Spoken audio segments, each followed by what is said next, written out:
motivasi sebetulnya tidak pernah yang namanya terpikir nanti dapat uang berapa nih, dapat uang berapa, tapi dari situ selalu rezeki itu ada terus.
Berawal dari relawan anti narkotika, di mana relawan anti narkotika ini harus kita memberikan motivasi kepada seluruh masyarakat Indonesia, khususnya generasi bangsa, di mana yang mereka harus tahu bahwa bahayanya narkoba itu seperti apa, gitu. Nah akhirnya sering dulu berawal dari masuk ke sekolah-sekolah, gitu kan. Terus setiap ada perkumpulan kita nggak kenal, kita datengin lagi pada ngapain, terus akhirnya ngobrol, kenalan dan lain sebagainya, dan disisipkan mengenai kita harus bisa kampanye. Bagaimana caranya mereka itu sama-sama membantu pemerintah untuk stop narkoba. Terus lama-lama akhirnya bisa masuk ke lapas-lapas. Jadi masuk ke lapas-lapas itu untuk memberikan motivasi, terus juga memberikan renungan kepada mereka. Kebetulan basic punya juga puisi gitu kan, sering suka banget bikin puisi gitu kan. Nah gimana caranya nih warga binaan kan di lapas itu yang namanya sudah masuk sebagai narapidana adalah warga binaan. Itu warga binaan di sana ketika keluar menjadi lebih baik lagi. Akhirnya Ocha coba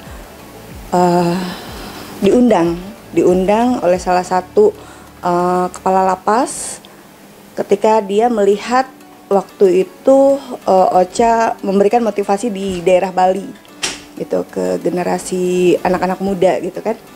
Nah diundang di lapas, akhirnya memberikan motivasi kepada mereka, terus renungan, sedikit puisi dan doa yang yang dimiliki gitu kan, sesuai kemampuan sendiri.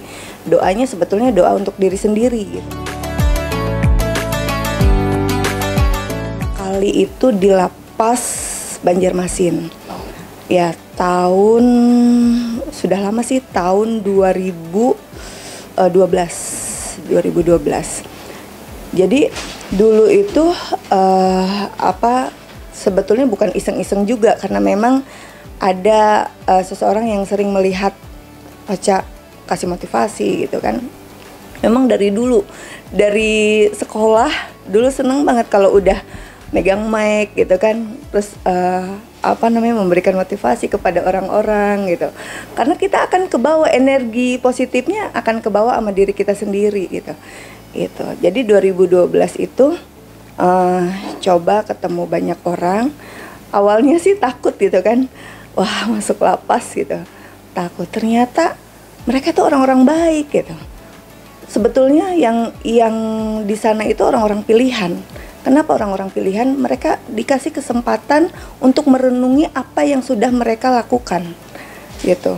Jadi merenungi apa yang sudah mereka perbuat gitu kan. Ketika mereka merenungi dan mereka bertobat, tempatnya bertobat kan itu. Mereka bertobat, otomatis mereka keluar, ini akan menjadi lebih baik lagi atau enggak? Atau malah balik lagi.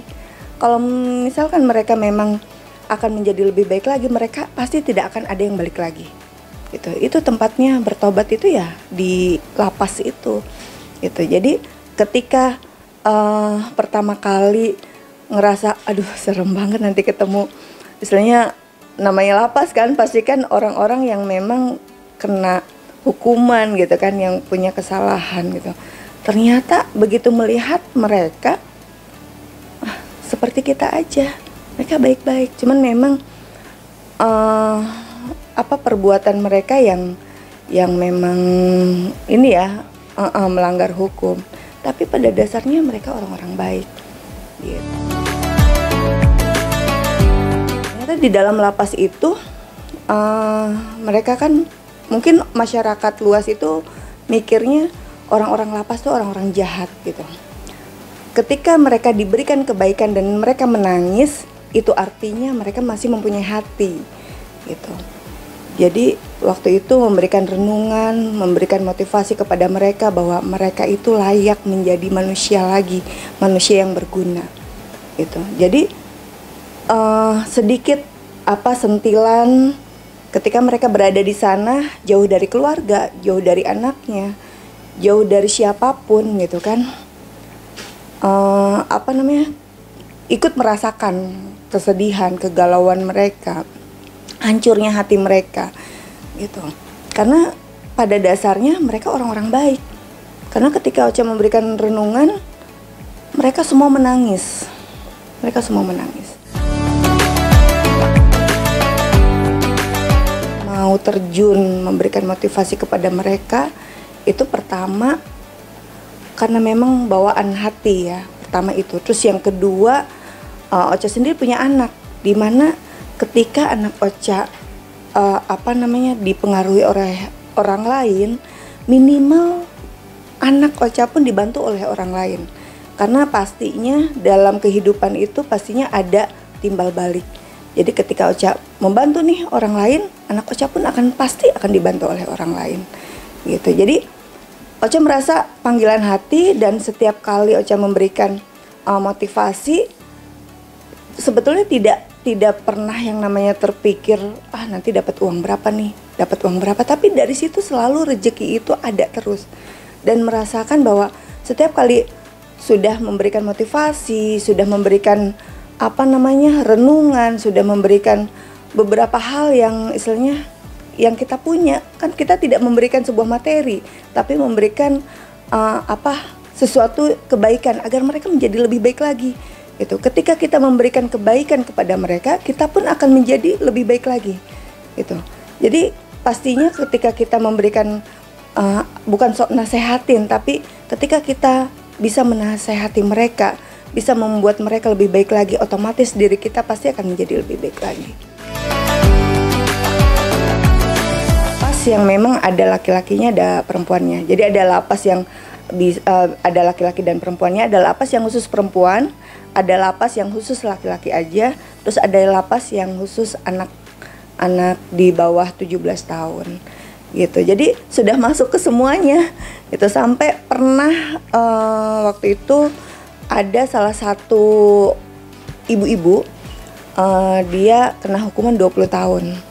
Saya bilang, karena kan kita kalau misalkan kita melakukan sesuatu dan kita tuh dibarengi dengan Tuhan gitu kan, pasti apapun yang kita mau, Allah tuh pasti akan mendengar. Entah itu kapan waktunya gitu kan, entah itu langsung hari ini, besok, lusa, atau tahun depan, kita nggak akan tahu. Tapi kalau doa kita tulus, fokus, ikhlas, itu pasti akan dikabulkan, dan itu harus yakin. Nah waktu itu ada seorang ibu yang kena hukuman 20 tahun. Sekarang ibu itu sudah tua, 20 tahun berarti kan sama aja dengan seumur hidup gitu kan. Neng, ibu mau udah pasti nggak akan bisa keluar gitu. Terus Bu, ibu jangan seperti itu, keajaiban itu pasti ada. Keajaiban itu Bu pasti akan ada di ibu. Yang terpenting adalah satu, ibu menyesali. Ibu nyesel nggak perbuatan ibu? Ibu waktu itu hukumannya sebagai kurir narkoba? Dikasihnya hanya 50.000. 50.000 dikasih, tapi hukumannya sampai puluhan tahun. Ibu nyesel. Terus sekarang gimana Bu? Cucu ibu, anak ibu ya bingung nih. Ibu mau udahlah pasrah aja di sini gitu kan.